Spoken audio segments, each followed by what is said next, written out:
పక్షుల నుంచి మనం నేర్చుకోవలసినవి చాలా ఉన్నాయి. రాత్రి తినవు, రాత్రి తిరగవు.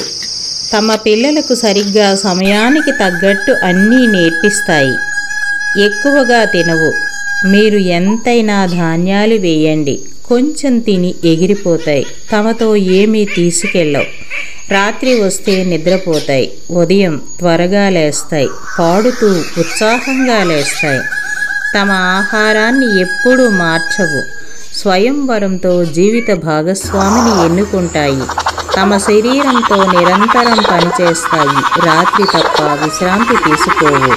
అనారోగ్యం వచ్చినప్పుడు తినడం ఆపేస్తాయి. ఆరోగ్యం బాగున్నప్పుడు మాత్రమే తింటాయి. తమ పిల్లలకు పుష్కలమైన ప్రేమనిస్తాయి. కృషి చేయటం వలన వ్యాధులు రావు.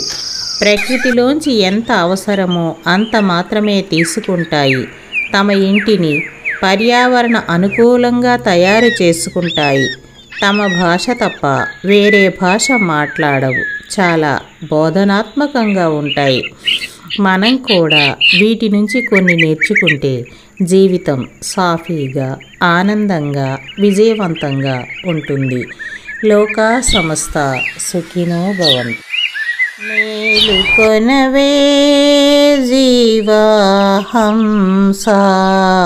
మేలుకొనవే పరమహంసా, మేలుకొని సద్గురుని కరుణకు మేలు చెందగనే జీవా, మేలుకొనవే, మేలుకొనవే జీవహంసా, మేలుకొనవే పరమహంసా, మేలుకొని సద్గురుని కరుణకు మేలు చెందగనే జీవా, మేలుకొనవే.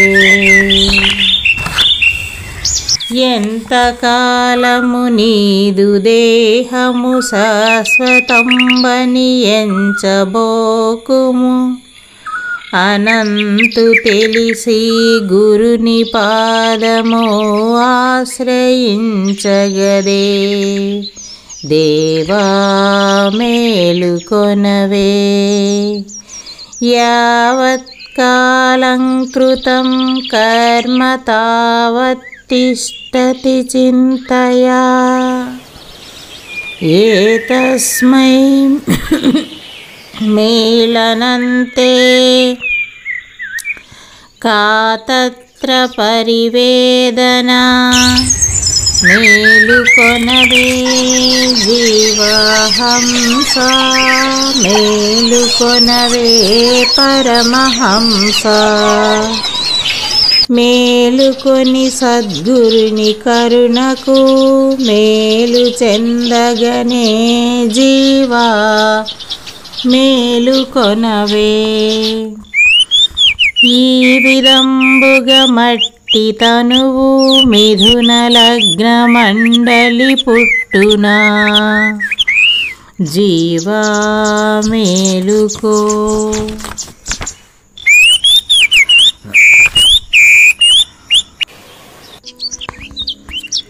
జాతి భేదము వేరుగాని జన్మములు ఒక్కటే. యావత్కాలం కృతం కర్మ తావత్